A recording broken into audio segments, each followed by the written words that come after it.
Hey Jim, just want to let you know that we're home safe and sound, and I pulled the cover off the cockpit so it wouldn't mildew in there. We'll get the water vacuumed out tomorrow when I get some Indians here.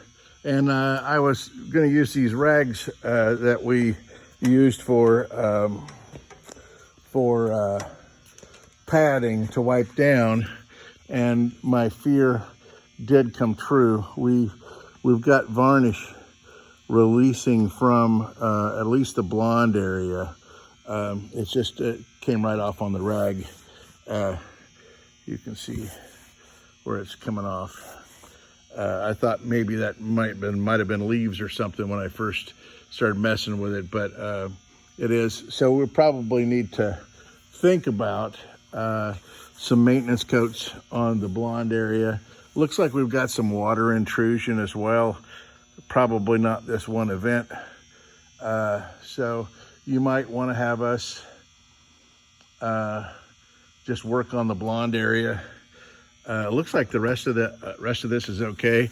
I'm just going to wipe it down gently and get all the dust off of it tonight.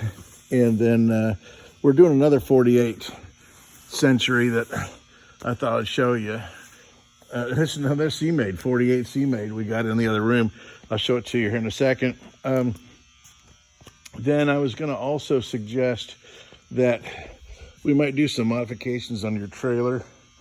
One of them I'd suggest would be we can add some extra bunks instead of resting the boat on the keel rollers up here. So we might add some extra bunks. Let's see, where do I have a trailer with the arms on it? Well, right here, I guess. This one we haven't got the bow stop tightened down, but we build arms like this for the bow stop. We build a bow stop. It's about $1,000, and it fits your boat that way, and your boat will touch up here where the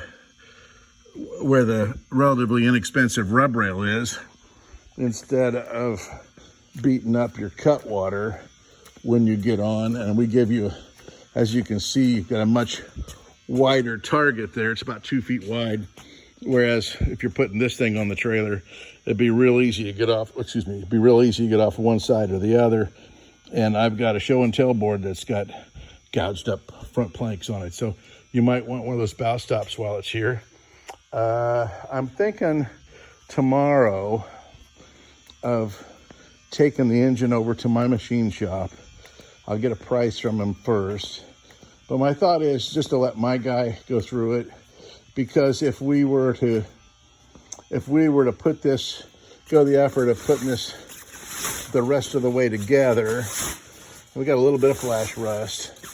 But if we were to put this, go and put this the rest of the way together, and something was to be wrong or go wrong with the engine, then, where are we going to point the finger?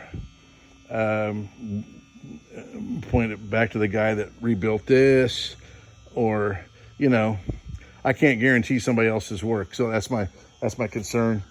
And I think for $300 or $400, maybe $5, we can have him just pull the pistons, go ahead and make sure it's honed properly, put it back together, use plastic gauge in the bearings, and make sure that all the clearances are right, and that your piston clearances are right, and that your ring clearances are right. And hopefully, if the guy did his work properly before, then everything will come up good.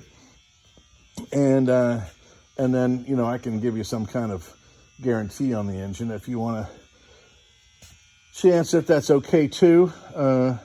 We've put a bunch of these together, and we only had one problem, and that was where a guy left a gasket out. Well, he no longer works for me. But anyway, between the transmission and the engine, he no longer works for me. So, and we went all the way out to Texas and put that in. So I just don't want to have to do something like that for you, and just trying to think ahead of things that could be issues. So, all right. Well, anyway, I'm going to wipe this baby down and just so there's no dirt sticking to the top. And I'm gonna go have my bride fix me some dinner, and we'll if you're in agreement with that, I won't bother to unload the engine. I'll take it over there first thing in the morning and drop it off to my machine shop so that he can go through that and just make sure everything's right. All right, sir. Thank you.